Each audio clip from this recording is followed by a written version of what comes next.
नमस्कार, vision IAS के news today के इस अंक में आप सभी का स्वागत है। इस अंक में हम आपके लिए लेकर आए हैं यूपीएससी परीक्षा की दृष्टि से महत्वपूर्ण कुछ अहम खबरें। इस अंक के साथ मैं हूं दिव्या सिंह।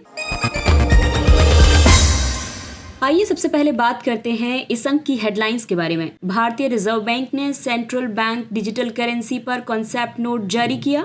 खाद्य एवं कृषि संगठन ने main streaming biodiversity in forestry report जारी की। उद्योग संवर्धन और आंतरिक व्यापार विभाग ने स्टार्टअप्स के लिए क्रेडिट गारंटी योजना की शुरुआत को अधिसूचित किया। बॉम्बे स्टॉक एक्सचेंज को सोशल स्टॉक एक्सचेंज के लिए भारतीय प्रतिभूति और विनिमय बोर्ड की मंजूरी मिल गई है। देश की सभी पंचायतों में प्राथमिक कृषि ऋण समितियां स्थापित की जाएंगी और चीता टास्क फोर्स का गठन किया गया। और आइए अब खबरों पर विस्तार से चर्चा करते हैं।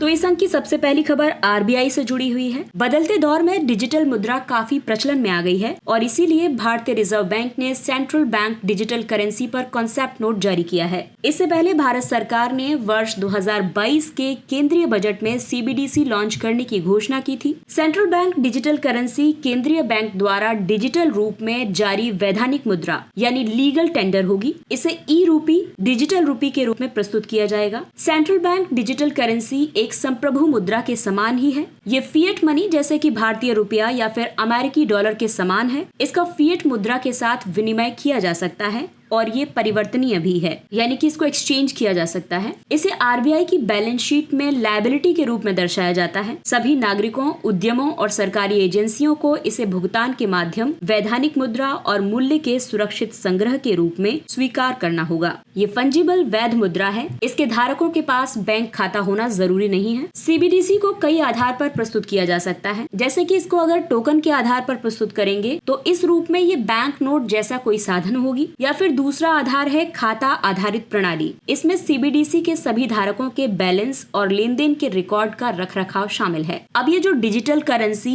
ई रुपए के नाम से जानी जाएगी, इससे कई लाभ होंगे। इससे भौतिक नकद प्रबंधन में होने वाली परिचालन लागत में कमी आएगी। भुगतान प्रणाली में लचीलापन, दक्षता और नवाचार आएगा। सीबीडीसी की ऑफलाइन सुविधा दूर दराज के क्षेत्रों के लिए लाभकारी सिद्ध होंगी। इसके अलावा इससे डिजिटलीकरण को बढ़ावा मिलेगा और साथ ही कम नकदी वाली अर्थव्यवस्था के लक्ष्य को हासिल करने में मदद मिलेगी, जिससे कि वित्तीय समावेशन को बढ़ावा मिलेगा।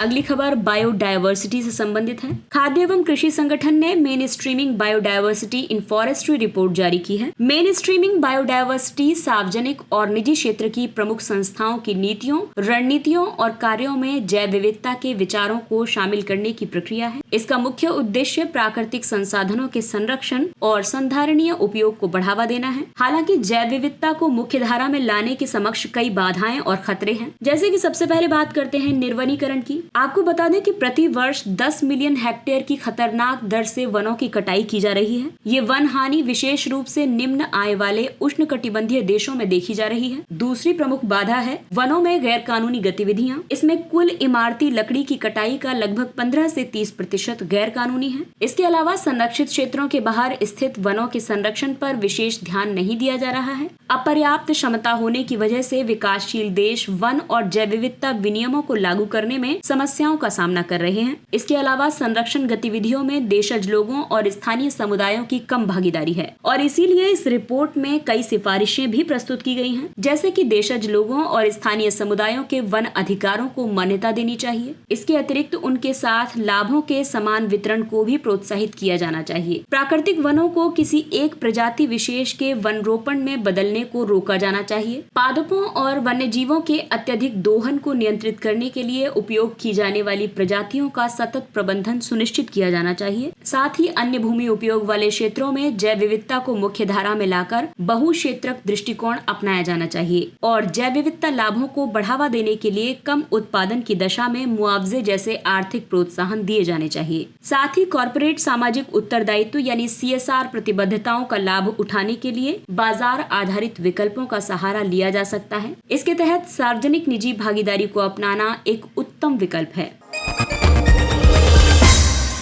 और अगली खबर पेपर 3 के टॉपिक उद्योग क्षेत्र से है। उद्योग संवर्धन और आंतरिक व्यापार विभाग ने स्टार्टअप्स के लिए क्रेडिट गारंटी योजना की शुरुआत को अधिसूचित किया। क्रेडिट गारंटी योजना का उद्देश्य पात्र स्टार्टअप्स को वित्त पोषित करने के लिए कई संस्थाओं द्वारा दिए गए ऋणों को ऋण गारंटी प्रदान करना है। इन संस्थाओं में शामिल है अनुसूचित वाणिज्यिक बैंक, गैर बैंकिंग वित्तीय कंपनियां और भारतीय प्रतिभूति और विनिमय बोर्ड सेबी द्वारा पंजीकृत वैकल्पिक निवेश कोष यानी AIFs।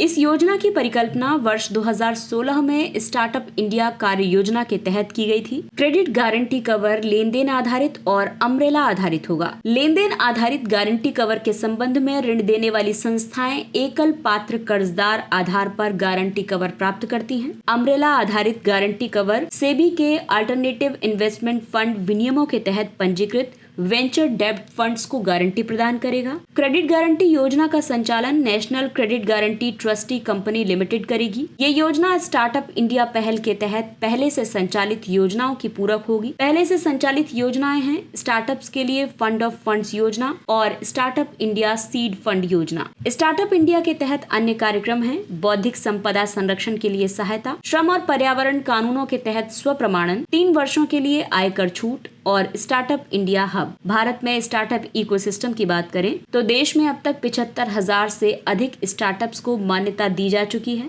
और इस तरह भारत के पास दुनिया का तीसरा सबसे बड़ा स्टार्टअप इकोसिस्टम है। भारतीय स्टार्टअप इकोसिस्टम ने अब तक 7,46,000 रोजगार के अवसर सृजित किए हैं। इस संबंध में जो महत्वपूर्ण शब्दावलियां प्रयोग की जाती हैं इसमें शामिल है वेंचर डेब्ट। ये एक तरह का ऋण है। इसे बैंक और गैर बैंकिंग संस्थाएं प्रदान करती हैं। इसे जोखिम पूंजी समर्थन के साथ विशेष रूप से आरंभिक चरण और उच्च समृद्धि वाली कंपनियों के लिए डिजाइन किया गया है। अल्टरनेटिव इन्वेस्टमेंट फंड्स गैर पारंपरिक परिसंपत्ति श्रेणी में निवेश करने के लिए निजी तौर पर जुटाए गए निवेश माध्यम हैं। अवसंरचना कोष, निजी equity fund, venture capital fund आदि गैर पारंपरिक परिसंपत्ति श्रेणी के उदाहरण हैं। अल्टरनेटिव इन्वेस्टमेंट फंड्स नियमित पारंपरिक निवेश से अलग हैं।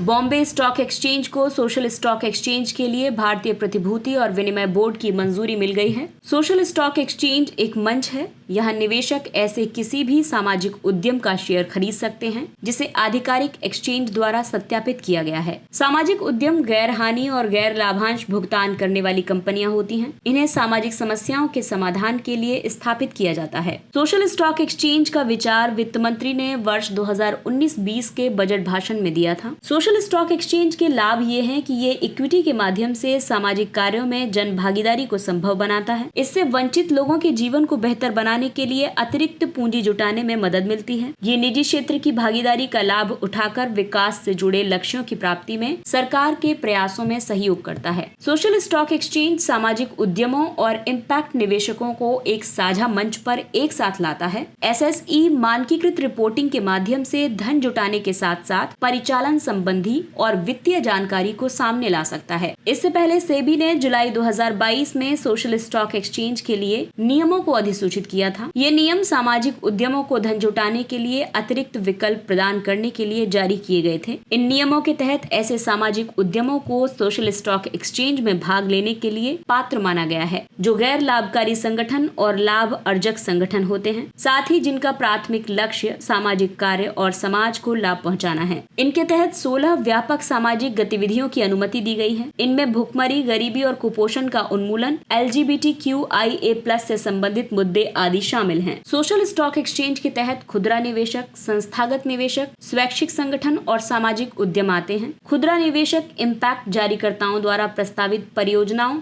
या परियोजनाओं में धन निवेश करते हैं। संस्थागत निवेशक प्रतिभूतियों को जारी करते हैं और व्यापार करते हैं। सामाजिक उद्यम परियोजना या परियोजनाओं के लिए धन जुटाते हैं। इसके अलावा स्वैच्छिक संगठन वरीयता वाली प्रतिभूतियों में सूचीबद्ध होते हैं। सोशल स्टॉक एक्सचेंज सरकारी प्राधिकरण द्वारा विनियमित होता है। अगली खबर पंचायती राज संस्थाओं से संबंधित है। ये पेपर 2 का टॉपिक है। अब देश की सभी पंचायतों में प्राथमिक कृषि ऋण समितियां स्थापित की जाएंगी। हाल ही में पूर्वी और पूर्वोत्तर क्षेत्र सहकारी डेयरी सम्मेलन 2022 का उद्घाटन किया गया है। इस सम्मेलन के दौरान केंद्रीय गृह और सहकारी मंत्री ने कहा कि देश की सभी पंचायतों में पैक्स यानी कि प्राथमिक कृषि ऋण समितियों की स्थापना की जाएगी। वर्तमान में देश में केवल 65,000 सक्रिय पैक्स हैं। पैक्स को सहकारी समितियों के रूप में पंजीकृत किया गया है। ये अपने सदस्यों को कई सुविधाएं प्रदान करती हैं, जैसे कि नकद या घटक वस्तु के रूप में इनपुट सुविधाएं, किराए पर कृषि उपकरण, भंडारण की सुविधा आदि। पैक्स देश में अल्पकालिक सहकारी ऋण की त्रिस्तरीय व्यवस्था में सबसे निचले स्तर पर अपनी भूमिका निभाती है। लगभग 13 करोड़ किसान इनके सदस्य के रूप में शामिल हैं। त्रिस्तरीय व्यवस्था में अन्य 2 स्तर हैं, राज्य स्तर पर राज्य सहकारी बैंक और जिला स्तर पर जिला केंद्रीय सहकारी बैंक। पैक्स बैंकिंग विनियमन अधिनियम 1949 के दायरे से बाहर है और इस वजह से भारतीय रिजर्व बैंक द्वारा विनियमित नहीं है। आपको बता दें कि देश में सभी संस्थाओं द्वारा दिए गए किसान क्रेडिट कार्ड ऋणों में पैक्स का हिस्सा 41% है। पैक्स के माध्यम से इन केसीसी ऋणों में से 95% ऋण लघु और सीमांत किसानों को दिए गए हैं। हाल ही में केंद्र सरकार ने पैक्स की क्षमता को बढ़ाने और संचालन में पारदर्शिता तथा जवाबदेही लाने के उद्देश्य से पैक्स के कंप्यूटराइजेशन को स्वीकृति प्रदान की है। अगली खबर पेपर 3 के टॉपिक पर्यावरण पर आधारित है। पर्यावरण संरक्षण की दिशा में एक और महत्वपूर्ण प्रयास किया गया है। जैसा कि आप सभी जानते हैं, बीते दिनों मध्य प्रदेश के पालपुर कूनो में चीतों का नामीबिया से पुनर्स्थापन किया गया है और अब चीतों के लिए एक टास्क फोर्स गठित कर दिया गया है। और अब पर्यावरण, वन और जलवायु परिवर्तन मंत्रालय ने एक चीता टास्क फोर्स का गठन किया है, जिसका उद्देश्य मध्य प्रदेश के कूनो राष्ट्रीय उद्यान और अन्य उपयुक्त निर्धारित क्षेत्रों में चीते के पुनर्वास की निगरानी करना है।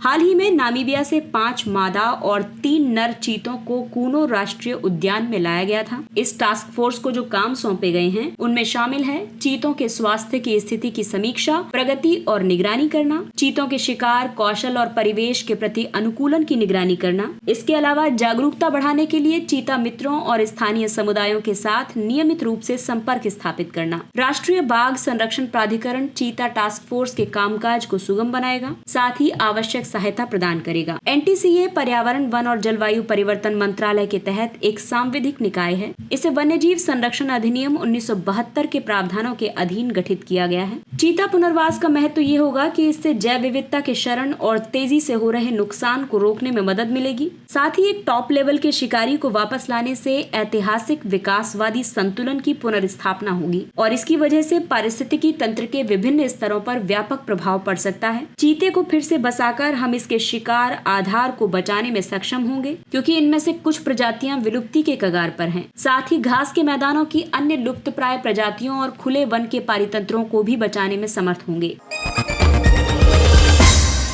और आइए बात करते हैं कुछ संक्षिप्त लेकिन महत्वपूर्ण खबरों के बारे में। धर्मांतरित दलितों को एससी दर्जा देने पर अध्ययन करने के लिए आयोग गठित किया गया है। आयोग इस मुद्दे की जांच करेगा कि क्या सिख या बौद्ध धर्म के अलावा अन्य धर्मों में परिवर्तित होने वाले दलितों को अनुसूचित जाति का दर्जा दिया जा सकता है। आयोग संविधान के अनुच्छेद 341 के तहत समय समय पर जारी राष्ट्रपति के आदेशों के अनुरूप मामले की जाँच करेगा। इस अनुच्छेद के तहत राष्ट्रपति के पास ऐसी नस्ल, जनजाति, जाति या अन्य समूहों की पहचान करने की शक्ति है जिन्हें अनुसूचित जाति के रूप में सूचीबद्ध किया जा सकता है। वर्तमान में संविधान अनुसूचित जाति आदेश 1950 केवल हिंदू, सिख या बौद्ध समुदायों से संबंधित लोगों को ही अनुसूचित जाति के रूप में वर्गीकृत करने का प्रावधान करता है। अगली खबर है नोबेल शांति पुरस्कार। नॉर्वेजियन नोबेल समिति वर्ष 2022 का नोबेल शांति पुरस्कार एक व्यक्ति और 2 संगठनों को प्रदान करेगी। इन पुरस्कार विजेताओं में बेलारूस के मानवाधिकार अधिवक्ता एलिस बियालियात्स्की, रूसी मानवाधिकार संगठन मेमोरियल और यूक्रेन का मानवाधिकार संगठन सेंटर फॉर सिविल लिबर्टीज शामिल हैं। अब क्योंकि इनको नोबेल शांति पुरस्कार मिला है तो ये तीनों इम्पोर्टेंट हो जाते हैं। आप इन तीनों के बारे में शॉर्ट नोट्स बना करके लिख लें, और नहीं तो एक छोटा इंट्रो दे देंगे सब के बारे में। आपको बता दें कि इन तीनों को संयुक्त रूप से जो पुरस्कार दिया जा रहा है वो इनके मानवतावादी मूल्यों, सैन्यवाद विरोधी और कानून के सिद्धांतों के पक्ष में इनके निरंतर प्रयासों के लिए सम्मानित किया जा रहा है। नोबेल शांति पुरस्कार नॉर्वे की संसद द्वारा चुनी गई एक समिति प्रदान करती है। सबका विश्वास विरासत विवाद समाधान योजना 2019। केंद्रीय अप्रत्यक्ष कर और सीमा शुल्क बोर्ड ने कहा है कि सबका विश्वास विरासत विवाद समाधान योजना 2019 के तहत बकाया कर के भुगतान में देरी से उत्पन्न ब्याज को माफ किया जा सकता है। बोर्ड ने कहा है कि ये निर्णय मध्य प्रदेश उच्च न्यायालय के एक आदेश के बाद दिया गया है। SVLDRS 2019 केंद्रीय उत्पाद शुल्क और सेवा कर से जुड़े पुराने विवादों के निपटान का एक ही बार में किया गया उपाय उपाय है। इस योजना का उद्देश्य गैर अनुपालक करदाताओं को स्वैच्छिक प्रकटीकरण का अवसर प्रदान करना है। अगला टॉपिक है रबर बोर्ड। रबर बोर्ड ने अपने इलेक्ट्रॉनिक ट्रेडिंग प्लेटफॉर्म एमरब का नवीनतम संस्करण पेश किया है। एमरब को जुलाई 2022 से रबड़ के व्यापार के लिए लाइव कर दिया गया है। रबर बोर्ड एक वैधानिक संगठन है। इसे रबड़ अधिनियम 1947 के तहत गठित किया गया है। ये वाणिज्य और उद्योग मंत्रालय के प्रशासनिक नियंत्रण में कार्य करता है। ये देश में रबड़ उद्योग के विकास के लिए जिम्मेदार है। बोर्ड का अध्यक्ष केंद्र सरकार नियुक्त करती है। वर्तमान में इसमें अध्यक्ष सहित 29 सदस्य हैं। ये प्राकृतिक रबड़ उद्योग के विभिन्न हितों का प्रतिनिधित्व करते हैं। इसका मुख्यालय केरल के कोट्टायम में है। थालासोटिटन एट्रॉक्स। एक अध्ययन में लगभग 66 मिलियन वर्ष पुराने थालासोटिटन एट्रॉक्स का अस्तित्व पाया गया है। थालासोटिटन एट्रॉक्स एक मोसासौर है। थालासोटिटन एट्रॉक्स एक विशाल समुद्री छिपकली थी। ये डायनासोर के अंतिम युग में अस्तित्वमान थी। इनका विकास समुद्र के शीर्ष इकाई के उस स्तर को भरने के लिए हुआ था जिस पर वर्तमान में ऑर्का और सफेद शार्क मौजूद हैं। अगला टॉपिक है सेल्यूलोज। खाद्य और कृषि संगठन ने एक रिपोर्ट जारी की है। इस रिपोर्ट के मुताबिक वर्ष 2050 तक मास टिम्बर और मानव निर्मित सेल्यूलोज फाइबर जैसे काष्ठ उत्पादों की मांग बढ़ सकती है। इनका गैर नवीकरणीय सामग्रियों के विकल्प के रूप में बड़े पैमाने पर उपयोग किया जाता है। मानव निर्मित सेल्यूलोज फाइबर वृक्षों के विघटित सेल्यूलोज से बने पुनर्उत्पादित फाइबर होते हैं। सेल्यूलोज एक जटिल कार्बोहाइड्रेट या बहुशर्करा है। इसमें 3000 या अधिक ग्लूकोज इकाइयां होती हैं। ये पादप कोशिका भित्तियों के मूल संरचनात्मक घटक का निर्माण करता है। सेल्यूलोज गैर विषाक्त होते हैं। ये जैव निम्नीकृत होते हैं। इनमें हाइड्रोफिलिसिटी होती है। ये जैव अनुकूल होते हैं और मानव उत्तक के लिए स्वाभाविक रूप से जैव अनुकूल होते हैं।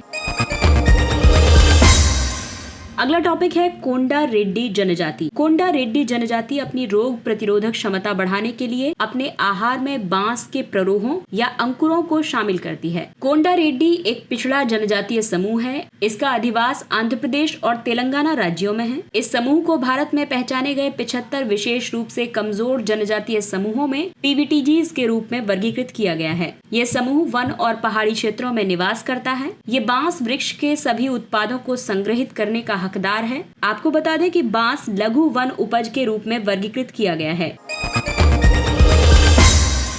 और आइए अब बात करते हैं सुर्खियों में रहे व्यक्तित्व के बारे में। बेगम समरू। बेगम समरू एक मुस्लिम महिला थी। हालांकि बाद में इन्होंने कैथोलिक धर्म को अपना लिया था। वे भारत की एकमात्र कैथोलिक रानी के रूप में लोकप्रिय हुई। इनके जन्म का नाम फरजाना था। इन्होंने अपना शुरुआती समय दिल्ली में एक नर्तकी के रूप में व्यतीत किया। इन्होंने एक ऑस्ट्रियाई मर्सनरी यानी किराए के सैनिक से विवाह कर लिया था। इस मर्सनरी को वर्तमान मेरठ जिले में स्थित सरधना की जागीर प्राप्त हुई थी। धीरे धीरे बेगम समरू सरधना और इसके भू राजस्व लेन देन आदि के प्रबंधन में एक महत्वपूर्ण भूमिका निभाने लगी थी। मुगल साम्राज्य को अपना समर्थन देने के कारण इन्हें सम्राट शाह आलम ने ज़ेबुन निसा की उपाधि दी थी। साथ ही खिलत यानी औपचारिक वस्त्र से सम्मानित भी किया था।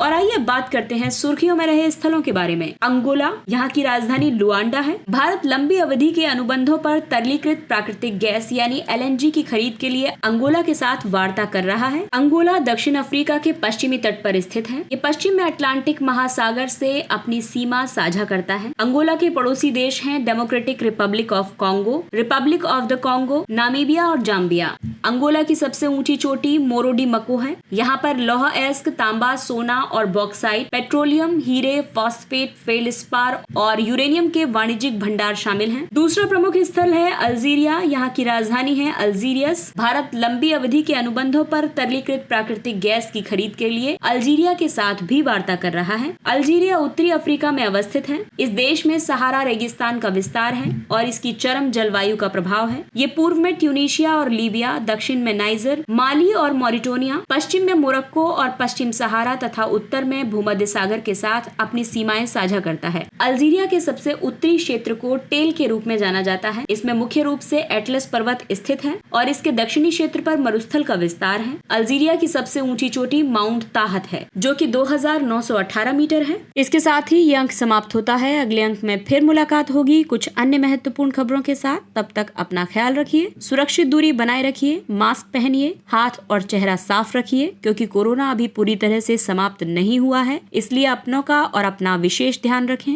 और अगर आपको हमारा कंटेंट पसंद आ रहा है तो इसे लाइक, सब्सक्राइब और शेयर करें। इसके साथ ही विजन IAS की पूरी टीम आपसे इजाजत लेती है। नमस्कार, थैंक यू फॉर लिसनिंग।